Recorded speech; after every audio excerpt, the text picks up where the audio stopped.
In previous videos, I have taken a look at the Hyper Mega Tech Super Pocket, a handy little portable gaming device that not only has a number of arcade classics already built into it, but it also has the compatibility to play Evercade cartridges as well, further expanding upon the pocket-sized library of retro gaming that you can carry around with you on the go. In today's video, I will be taking a look over and reviewing my very first purchase of an Evercade cartridge. And for me, there was really only ever one choice. The Data East Arcade Collection 1, which I took with me on my recent holiday abroad to enjoy some retro gaming both during the flight itself and whilst chilling out in the sun. Data East has always had a significant influence on my own early gaming experiences, going as far back as that fateful Christmas morning when I tore the wrapping paper off my brand new Commodore 64. There were a number of games that came bundled with my very first home computer. There was the Night Moves pack and the, I believe, Mind Benders pack, but my two most favourite games out of all of those were easily Sly Spy, Secret Agent and Midnight Resistance. Both of these were Data East arcade games and I spent countless hours playing them on my humble, trusty little Commodore 64. Now, whilst Data East was never considered to be the most innovative force within the gaming industry, nonetheless they were able to carve out their own niche by observing popular game trends and crafting their own spirited takes on them, a practice that we'll undoubtedly see numerous examples of whilst we're looking at the games on this cartridge. There were times when this strategy sometimes got them into trouble. Sometimes Data East didn't always stay within the bounds of legal inspirations, shall we say. Fans may recall the company's legal skirmish with Capcom, where Data East's fighter's history was deemed a little too similar to Capcom's iconic Street Fighter II, resulting in a court battle between the two publishers. One could even cheekily liken Data East as being the video game equivalent of Canon Films, or notorious C-grade movie director Godfrey Ho, lovable imitators operating with reckless abandon, although in Data East's case, their brazen approach often proved to be very successful. Sadly, the company ceased game development in 1997, but their enduring legacy lives on through cherished re-releases and compilations just like this one. So with that in mind, I'm going to go through each of the games on this cartridge one by one in chronological order of when they were first released, and I'll give them a brief review. This is me talking about a boatload of old arcade games from the 80s and 90s, so you seem to enjoy that when I did it with Capcom.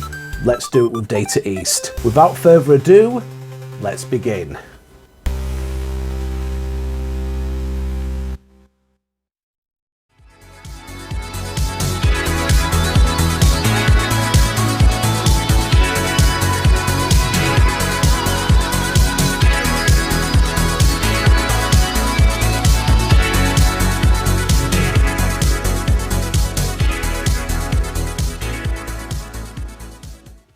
Amongst Data East's impressive arcade back catalogue, one deliciously innovative title requires no formal introduction, yet I'd be remiss not to heap praise upon the almighty 1982 arcade classic Burger Time. This quintessential gem not only ranks amongst the company's greatest and most successful releases, but it also holds an esteemed place in my personal pantheon of favourite arcade games from the time. In Burger Time, players assume the role of the plucky chef Peter Pepper, somewhat of a company mascot for Data East. Peter is tasked with the mouth-watering job of climbing ladders, assembling towering cheeseburgers layer by delectable layer, and fending off a rambunctious gang of anthropomorphic food foes, including killer fried eggs and what I hope is meant to be a Savoy hot dog. Armed only with his trusty pepper shaker and the occasional well-timed burger bun crush, you're going to need lightning reflexes to construct these culinary masterpieces unscathed. Now, the idea of a fast food restaurant where the head chef is trampling all over a number of ingredients whilst preparing a meal does indeed raise some admittedly glaring health code violations, and one could reasonably question the career wisdom of seeking employment surrounded by jumbo-sized pain-inducing pickles and homicidal hot dogs. But such delightfully whimsical workplace hazards are all part of Burger Time's radiant charm and surprisingly strategic madcap gameplay loop that that keeps you coming back for just one more order. Regarded as an all-time great from the golden age of arcades and quite possibly Data East's crowning achievement, Burger Time's winning recipe proved so irresistible that blatant imitators inevitably emerged, such as Ocean Software's own Mr. Wimpy branded rendition for home computers. Whilst imitation is the sincerest form of flattery, it's not really worth the lunchtime food rush to play this plagiarised production from those cheeky Mancunians at Ocean. There is now out there a second volume of Data East arcade classics. This features further titles in Peter Pepper's story. There's the spin-off title, Peter Pepper's Ice Cream Factory, along with the bigger, bolder and more action-packed follow-up, Super Burger Time. So yeah, this second collection of arcade classics is definitely going to be on my Evercade cartridge wish list. Despite the fact that it can sometimes be a little difficult to make out what's happening on the small screen of the Super Pocket, I will still be the first customer in line for the delicious classic that is the original Burger Time.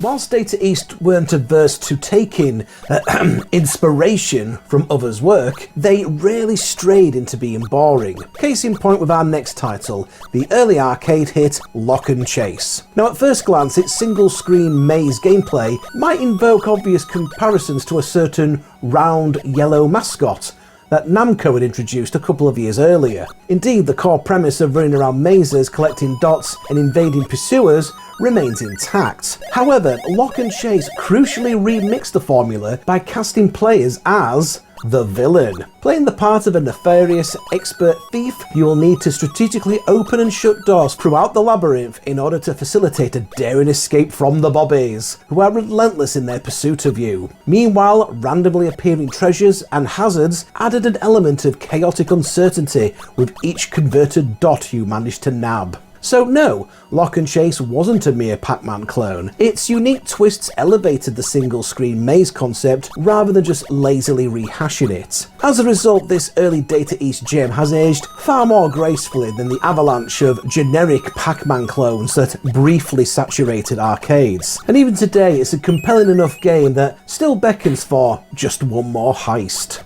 It's worth noting, funnily enough, that the Japanese version of this game took its inspirations a little too literally, with sound effects virtually identical to Namco's iconic title. A blatant copyright disregard seemingly commonplace in the land of the rising sun during that era. Thankfully, the Western release remedied this omission, and it is this version that is on this collection. Lock and Chase may have followed an established blueprint, but Data East's ingenuity ultimately forged something that was distinctly their own.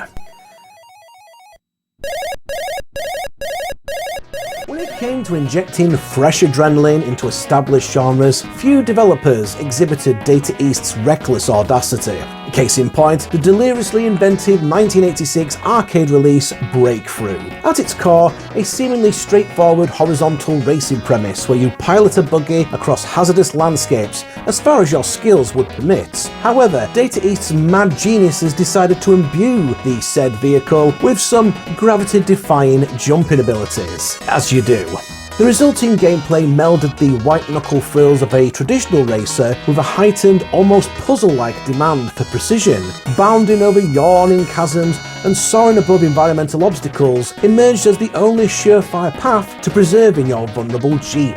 One mistimed step or poorly judged landing spelled an explosive defeat. A brutal but strangely compelling lesson in risk versus reward, learned anew with each coin dropped into that hungry arcade cabinet. Whilst the ever-escalating difficulty curve consistently put gamers' skills to the test, at least modern re-releases like this compilation allows for infinite retries. You can now just keep pressing one of the buttons on your Evercade controller or your Super Pocket handheld to virtually insert more coins. A mercy that those who remember the original cabinet's insatiable appetite for coins can certainly appreciate. At least now you won't have to go running back to the change machine or to your parents for some more 20p coins. In the fiercely competitive arena of 1980s arcade shoot-'em-ups, you really needed something special to stand out amongst the ocean of interchangeable coin munchers. Yet Data East's 1986 release, Darwin 4078, still managed to carve out a spot, if not through sheer ingenuity, then surely by virtue of its sturdy craftsmanship. On the surface, the game followed the lead of other successful top-down shoot-'em-ups of the era, such as Capcom's influential 1940X series. In these games, players had to pilot a nimble craft in a vertically scrolling war against relentless waves of enemy forces amid a barrage of projectiles filling the screen. Standard stuff for seasoned veterans intimately familiar with the genre's demanding gameplay. However, Darwin 4078's polished execution and sheer compulsiveness shouldn't be discounted. Whilst it undoubtedly lacks the pioneering, revolutionary thrills of Capcom's creations, this solid, no-frills shooter simply got the fundamentals pitch perfect. An ideal challenge for those high score chasers craving that one more go rush of mastering those intricate enemy attack patterns and bullet hell madness. Its well-rounded gameplay loop proved compelling enough for the game to be converted across numerous home platforms, as well as spawn a couple of sequels further down the line. In a market saturated with shoot-'em-ups of wildly varying quality, this particular arcade ROM might have lacked the pizzazz to achieve true genre icon status, but it still offered a rollicking good time for any self-respecting arcade gunner looking for a straightforward, sector-clearing thrill ride. Few games epitomise the delightfully campy spirit of late 80s arcades quite like Data East's runaway hit, Bad Dudes vs. Dragon Ninja. This unabashedly ridiculous beat-em-up instantly immerses players in its gloriously overblown premise. The President of the United States has been kidnapped by an evil ninja empire, and only you are a bad enough dude to rescue poor old President Ronnie and go for a burger afterwards. I mentioned the comparison of Data East to Cannon Films and Godfrey Ho at the start of this video. Well, the plot for this game is like something that would come from the collective minds of those crazy filmmakers. The only thing missing is that neither of the bad dudes are rocking a killer moustache or own a Garfield telephone. Listen to me. Slipping into the impractical fashion sense of baggy white trousers and a sleeveless black vest, you'll proceed to deliver freedom's knuckle sandwich to an endless wave of flipping, kicking, shuriken-style lobbing ninja grunts across numerous unapologetically garish urban landscapes, from the top of an 18-wheeler to the depths of a slimy sewer, punctuating each triumphant stage with the overly macho affirmation of "I'm bad!" only adds to the iconically ham-fisted bravado. Cheeky cameos from other Data East games like Karnov and Shevlov only help to crank up the self-referential silliness up to 11. Karnov himself even shows up as a boss at the end of the very first level. Let's briefly talk about Karnov here. Now, some video game companies would choose to have a mammal with attitude, or a cheeky-faced, mustachioed plumber as their company mascot. But no, not Data East. Their mascot is a burly, fire-breathing, half-Chinese, half-Russian circus strongman. Why? Well, because that's just how they roll. Anyway, underneath Bad Dude's laughably roided up exterior lies a solidly executed side-scrolling brawler with a surprising amount of depth for dedicated button mashers. Its addictive beat-down ninjas gameplay loop makes it a smash hit and permanent fixture in UK arcades for years after its initial release. For an utterly ridiculous but utterly fun exercise in gently overblown 80s machismo, Bad Dudes vs. Dragon Ninja delivers a gloriously quintessential slice of gaming's past. It's still lots and lots of fun today, and it's a perfect little title for carrying around in a handheld device. Waiting for a late bus or a train, then get in there, beat up some ninjas and let off some steam. Are you a bad enough dude? I'm bad! Whilst this retro compilation wisely steers clear of any licensed movie or comic book tie-ins, meaning that there's going to be absolutely no chance of seeing gems like 1988's RoboCop arcade adaptation or 1991's scrolling superhero slugfest Captain America and the Avengers get included in any of these Evercade cartridges, that still won't stop Data East from taking a stealthy, unlicensed stab at the lucrative world of James Bond 007. Enter 1989 Design's Sly Spy, a side-scrolling arcade gem otherwise known as Secret Agent. One doesn't need to be a trained codebreaker to deduce this pulse-pounding espionage romp as Data East's lovingly overblown homage to the Bond franchise. From specifying your own agent code number at the start of the game, and naturally you're going to put 007, aren't you, to piloting sleek, bullet-equipped motorcycles, scuba diving with sharks, and skydiving out of planes. The clandestine thrills come thick and fast, with enough gadgets to make even Q-Branch break into a sweat.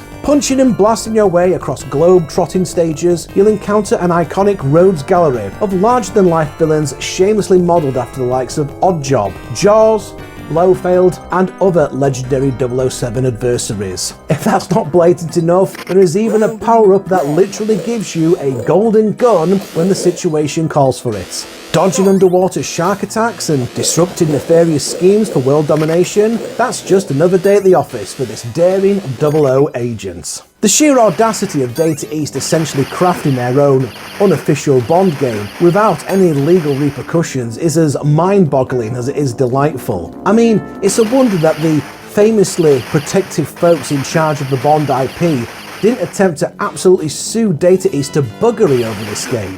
But hey, somehow they got away with it, and Sly Spy emerged as a deliriously fun and enduring side-scrolling romp beloved on both the arcade and home conversions alike. As much as I enjoy this game, I have noticed that the music and sound effects do cut out a little bit whilst playing this on the Super Pocket, in particular during the scuba diving levels or on levels where there's a lot of baddies on screen. This only appears to be an issue on the Super Pocket, as from speaking with other people on the various Evercade Facebook groups, this issue doesn't occur on some of the other Evercade devices. Now for me personally, it's not too much of a distraction to stop me from playing this game on the move, but it's something that you might want to bear in mind. It does seem odd that the Super Pocket can emulate PlayStation 1 and Nintendo 64 games absolutely fine, but it struggles a little with this old 1989 arcade game. Now, despite these few audio issues, for me, this is one of the true standouts in this compilation, and it is a fantastic little arcade game, one that I have many great memories of playing back in the day, again, both at the Seaside Amusements and on my trusty old Commodore 64. Now, whether you're a fresher face in Her Majesty's Secret Service, or you're a grizzled veteran sharpening your skills, Sly Spy represents a covert quintessential title in unlicensed 16-bit action. It is the greatest James Bond game that isn't actually a James Bond game. Great job. From there, we left the 1980s behind, and as the 90s dawned, Data East's arcades began to venture into some deliciously dark fantasy realms, with the release of Gate of Doom, known as Dark Seal in some territories, and probably best summed up as Data East does Gauntlet. Very much like that aforementioned title from Atari, this isometric side-scrolling hack-and-slash odyssey whisked gamers away to a grim, monster-infested medieval world in desperate need of a hero's intervention, with dungeons to explore, exits to find, treasure to hunt, doors to unlock, and many enemies to fight. Taking up the quest as a formidable warrior, either a knight, a wizard, a bard, or even a ninja, players hacked, slashed, and battled their way across foreboding landscapes, teeming with all manner of mythological beasties and unholy adversaries. From lumbering ogres and fiery hellspawn to screen-filling colossal bosses, your heroes all vary somewhat in powers, abilities, and perks, and they upgrade their equipment, weapons, and skills as you progress throughout the adventure. It's a great game on the whole, and it does have some fantastically gothic music to go with it. The arcade game certainly got some rather good write-ups at the time, and it's a title that really should be better known. I think the fact that the Dark Seal games never left the arcade, despite being such popular games, has had something to do with it not being as well remembered. Although happily, the likes of MAME and more modern company collections like this one has helped to rectify the balance there somewhat. And yes, as if Dark Seal 1 wasn't enough, we'll be revisiting this world again soon, as Dark Seal 2, also known as Wizard Fire, is included on this cartridge as well.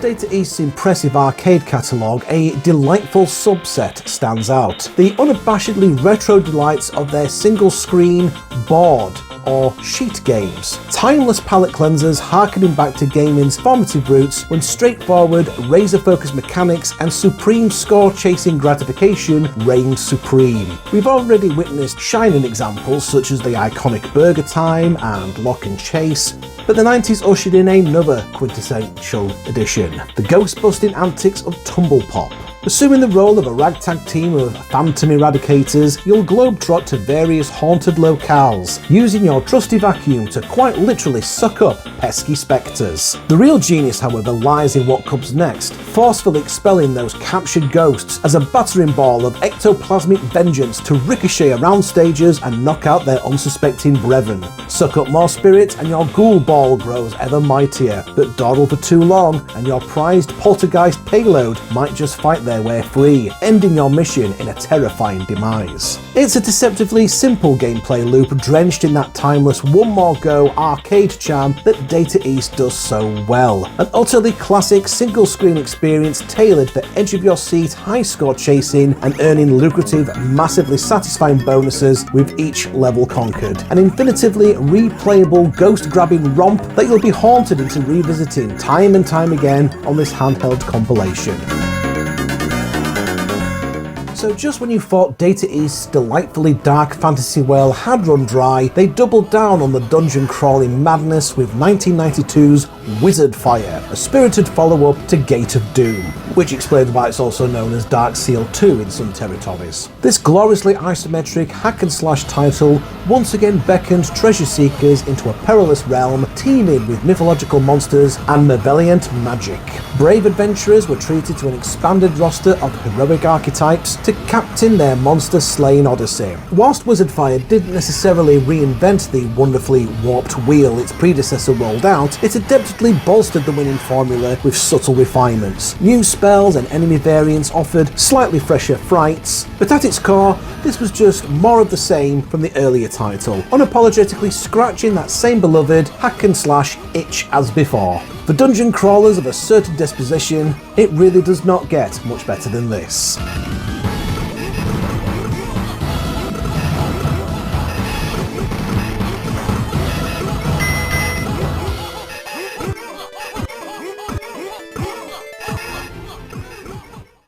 And finally, amongst Data East's eclectic arcade roster, one quarter-munching gem truly sparked a puzzling phenomenon. The insanely addictive 1995 Chain Reaction, otherwise known as Magical Drop.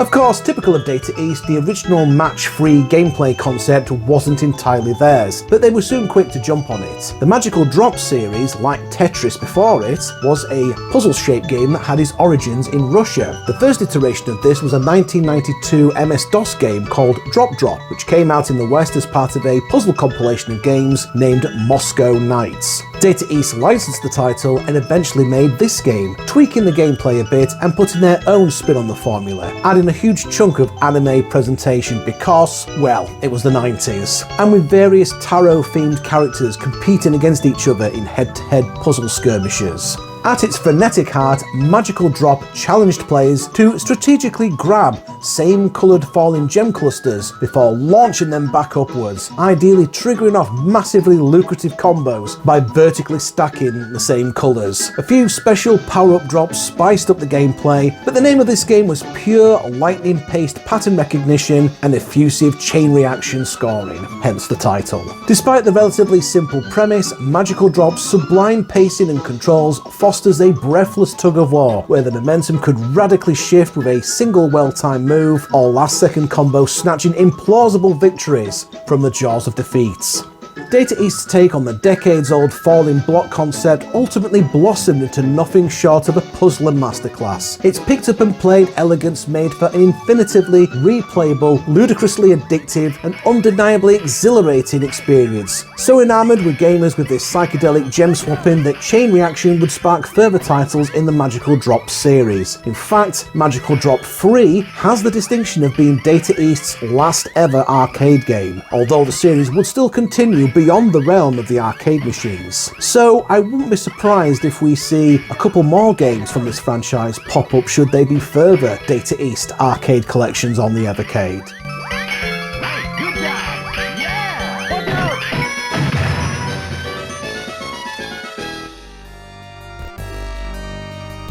So in conclusion, as you probably gathered from my overall tone throughout this video, I absolutely love this compilation of games on this Evercade cartridge. My personal favourite titles on this collection were Bad Dudes vs Dragon Ninja, the original Burger Time, both of the Dark Seal games, and Sly Spy, despite the aforementioned slowdown issues on some of the levels. There's truly something for everyone on this collection of games, from the deliriously campy delights of Bad Dudes vs Dragon Ninja and Sly Spy's unashamed, unlicensed spy thriller, to the frantic puzzle perfection of Magical Drop, aka Chain Reaction, and the retro comfort food satisfaction of Burger Time or TumblePop. This arcade collection represents a remarkably diverse cross-section of Data East's eccentric genius. Whether you're craving some classic side-scrolling action like Gate of Doom, score-chasing shoot-'em-up chaos with Darwin 4078, or inventive twists on established genres like Breakthrough's gravity-defying racer, it's all here. Cult classics, unsung gems, and utterly unabashed B-movie gaming, all brought together into this veritable buffet of deliciously nostalgic fun.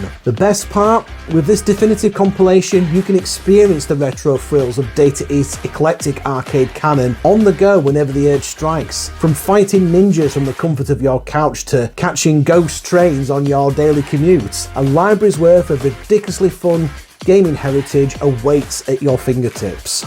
And that's without counting all of the games that's already built into the Super Pocket, whether you've got the Capcom, the Taito, the Atari, or the Technos versions, or these two new ones that have been announced recently, the Neo Geo, or indeed the Data East version. But either way, between all that, it's like you're carrying an entire seaside arcade around with you in your trousers. Taking this device with me on holiday, with the Capcom games already built in, and then all these Data East games on the Evercade cartridge, it was a great way to while away some time whilst waiting on the airport, being on the plane itself, or just relaxing on the hotel balcony. Jam a couple of virtual coins into these timeless classics and prepare to be transported to the gloriously overwhelming, ticket-spitting sprawl of distinguished arcade floors once more. I'll certainly be back for more collections from Evercade like this. I'm rapidly building up a collection of Evercade cartridges. In particular, that aforementioned Data East Arcade 2 cartridge is on the wish list. But in the meantime, if you have enjoyed this particular video, then please do leave a like and a comment, and check out some of my other videos. Check out my video on the Super Pocket itself. Check out my video where I review all the Capcom games that's on the Capcom version of the Super Pocket. And leave a like, leave a comment, check out some of my other videos. I will start building a playlist of Super Pocket and Evercade related content soon, so be sure to take a look at that as well. Please could you also consider sharing this video across your social media platforms, especially with those who are interested in retro gaming and the Evercade community. And finally, don't forget to subscribe to the channel if you haven't already done so, and do ring that notification bell in order to see future videos just like this one. In conclusion, thank you very much for visiting the Big Daddy D Reviews channel, and we'll catch you again next time. Until then, bye for now. We are closed now.